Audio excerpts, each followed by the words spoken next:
Bon voilà, j'ai acheté un 85 CR. C'est un 2007, les tout derniers qui ont été fabriqués. Et je vais faire plusieurs parties dans lesquelles je retape la moto pour essayer de la faire comme si elle sortait de magasin. Ouais, il y a beaucoup de choses à revoir. Les soudures du cadre, la ligne de peau. La fourche qui est morte d'ailleurs. Les biellettes, je me demande s'il y a toujours un cagé aiguille dedans. Vu le jeu qu'il y a, il y a bien 5-6 cm de jeu. Le kit chaîne, les pneus, les cale-pieds, peinture du cadre, le vilebrequin aussi. Le vilebrequin, regarde. Regarde bien. Il y a beaucoup de fils, t'as vu. Apparemment, l'allumage il aurait pété. Et la moto elle aurait pas eu le temps de tourner. Donc ça veut dire que le moteur il aurait pas démarré avec le piston neuf. Et le cylindre aussi. Mais de ce que je vois, c'est pas trop déconnant parce qu'il y a une bonne compression quand même. Après on va voir en démontant. Petite fourche Scar.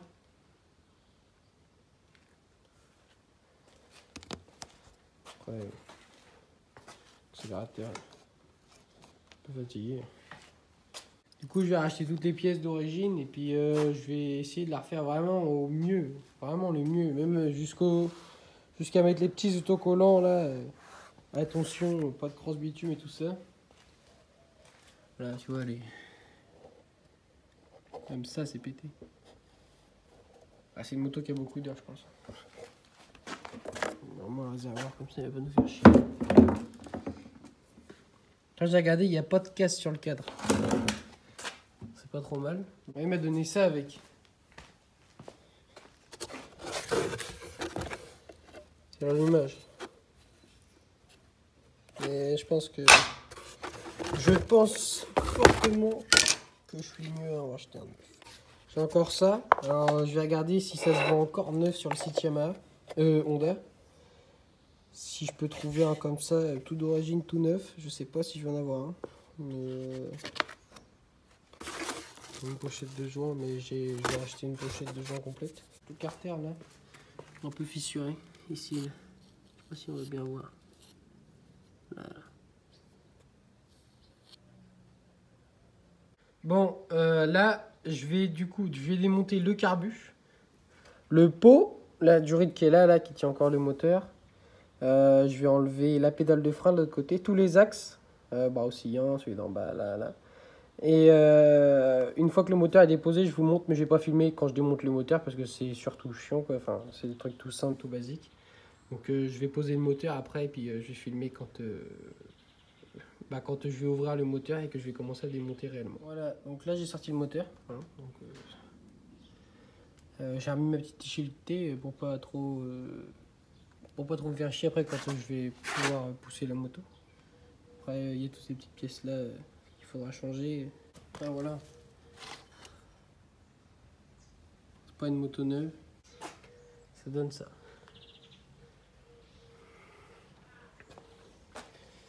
Pas très le carbu ça va. J'ai démonté le câble d'accélérateur. Sinon après comme ça au moins il y a tout le moteur complet. Donc je vais le laver, le dégraisser.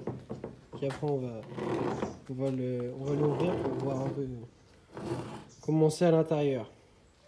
Bon, du coup là, on va démonter le carbu.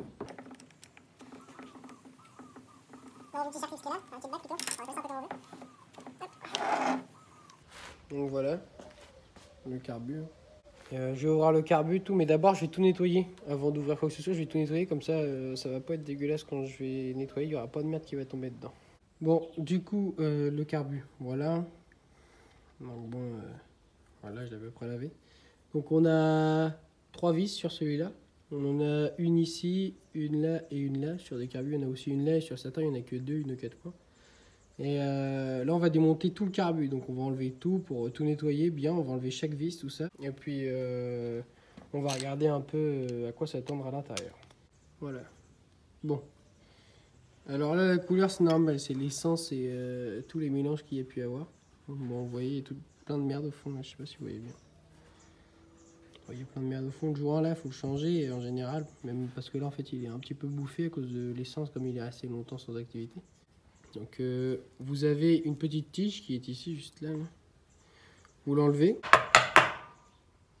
Voilà. Donc vous tirez votre petite tige.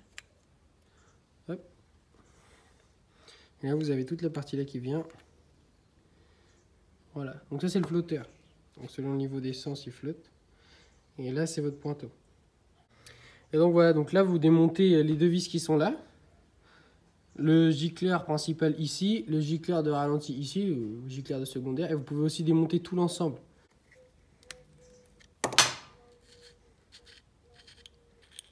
Donc voilà. Ça c'est votre gicleur principal. Donc ça c'est ce qui fait plus ou moins de l'essence dans le moteur. Donc en général quand on change une ligne sur un cross ou même sur des 50 et tout ça, on augmente le gicleur. Donc là on démonte toute la partie qui tient le gicleur. Donc pour ceux qui servent tous les gicleurs trop fort, un gicleur ça se sert limite à la main. Donc là vous avez tout l'ensemble et quand vous serrez trop vos gicleurs, bah, vous foirez le pas de vis intérieur, il faut changer tout l'ensemble. Bon, c'est chiant. Ouais. Voilà. Oui. Donc là vous avez votre gicleur secondaire qu'il faut démonter aussi. Donc ce gicleur là, celui-là, là, il s'occupe du ralenti, donc de quand votre moto est au ralenti. C'est le gicleur de ralenti, le gicleur secondaire. Donc après on démonte les deux vis là, donc faites gaffe, c'est des embouts spécifiques. Hein. Donc vous voyez c'est des embouts comme ça. Ça c'est des embouts de Torx avec un petit trou au milieu. Vous avez ça sur les vis pour la pipe d'admission et sur les 50 en M6. Donc voilà.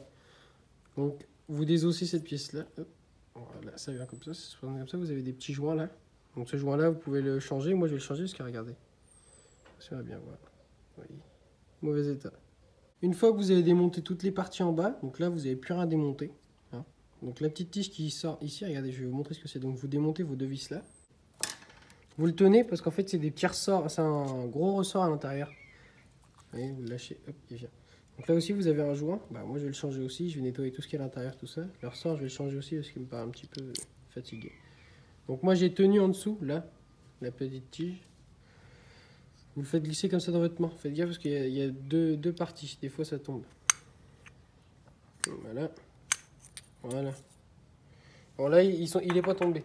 Mais en fait la petite tige là, c'est un réglage de carbu assez complexe. Donc en fait, regardez, c'est la petite partie dans laquelle vous glissez votre câble d'accélérateur. Que vous glissez là, hop, dans une petite encoche là. Et dès que vous accélérez, cette partie-là, elle se lève et elle fait rentrer de l'air. Et avec le gicleur, ça mélange l'essence et l'air. Donc là, il faut nettoyer un petit peu toutes les pièces. Je vais nettoyer les petites pièces, changer les joints. Je vais nettoyer bien. Et puis, après, je remonte le carbu. Je vais pas vous faire le remontage, parce qu'après, la vidéo va être vachement longue. Et on va commencer à attaquer le moteur. Bon, finalement, comme je vais faire les roulements de boîte par précaution, je nettoierai les carters et je les sablerai. Donc ça, comme j'aurais pu les roulements de boîte, bah, je pourrais sabler les carters sans souci. Donc là, je vais démonter tout ce qui est kick, sélecteur, pipe d'admission.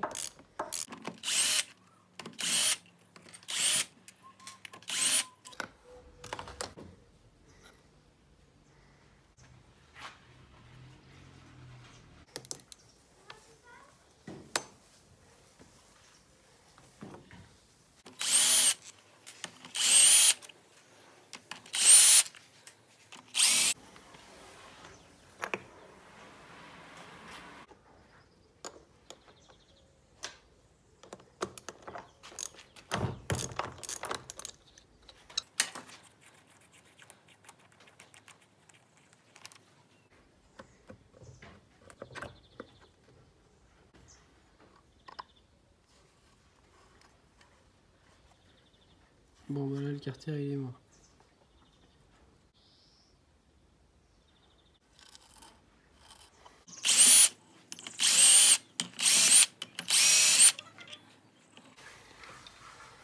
Donc voilà.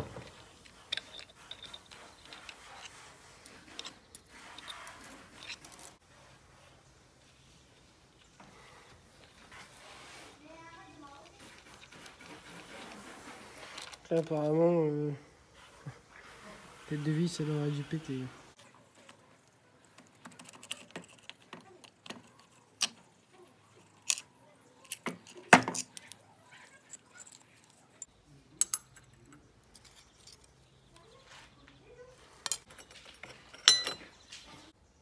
n'y a plus de filetage.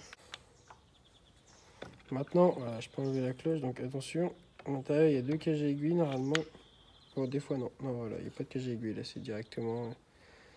C'est des bagues, voilà, c'est des bagues qui sont à l'intérieur là.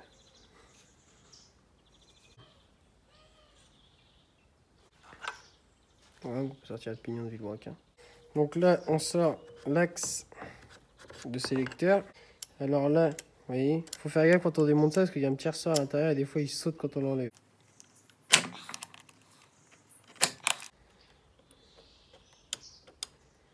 Vous voyez, vous avez 2 petits clips de chaque côté qu'il faut tenir. Hop. Vous voyez, vous les tenez comme ça. Vous posez, je vais vous montrer comment ça fonctionne. Hop, vous gardez vos 2 petites vis là. Hop. Le mieux, bon après, limite, c'est de les remettre là. Et en fait, vous avez 2 petits clips comme ça. Vous voyez, avec des petits crans à l'intérieur. Ça fonctionne comme ça. Et en fait, là, à l'intérieur, vous avez un petit ressort. Et c'est pour ça que des fois, ceux qui démontent, ça vole de partout. Voilà. Et des fois, c'est la merde à enlever. En gros, le ressort, il se met comme ça sur la portée, là, la petite portée qui est juste ici. Et en fait, il appuie et hop, il passe les vitesses comme ça. S'il veut bien venir, hop, voilà. Vous avez tout le système avec le ressort.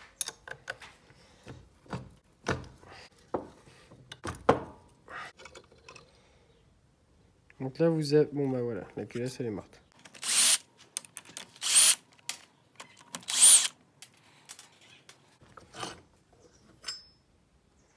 Bon, bah le cylindre, il a rien. Donc là, vous avez des petits circlips à enlever.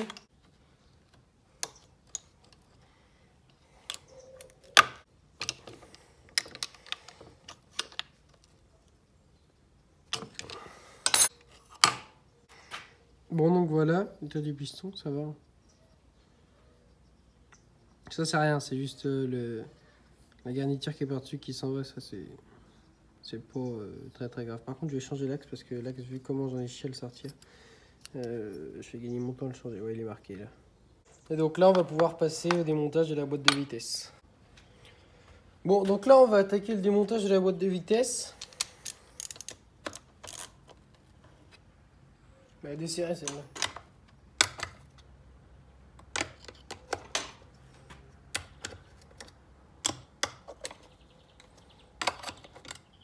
Bon, bah, il y a un mec qui a déjà voulu démonter, je pense, parce que toutes les vis sont desserrées. Bon, on verra s'il était digne d'être mécano ou pas.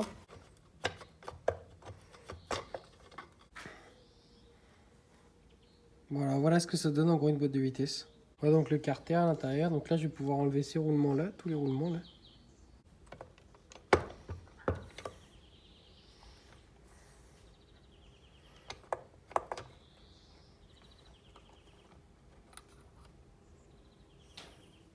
Premier axe. L'autre, enlever les fourchettes.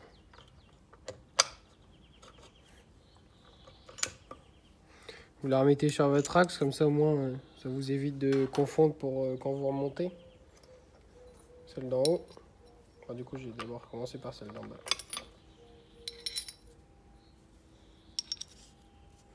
Voilà. Vous sortez votre boîte de vitesse. Donc voilà comment ça fonctionne. Donc ce qu'il faut regarder sur une boîte de vitesse, c'est si ces crans là et les portées qui sont à l'intérieur ne sont pas trop usées. Alors ça, c'est à ne pas faire. Là, vous avez votre crabeau. Donc là, il va falloir que j'enlève cette vis là et que je le démonte. Et voilà. Et après, je vais enlever les lance-plis, chauffer, puis sortir mon vilebrequin, enlever tous les roulements, tout ça. En final, je vais enlever ça, puis je vais sabler mes carters. Et voilà. On part sur quelque chose de tout neuf après. Et vous verrez ce que ça donne à peu près quand c'est bien propre.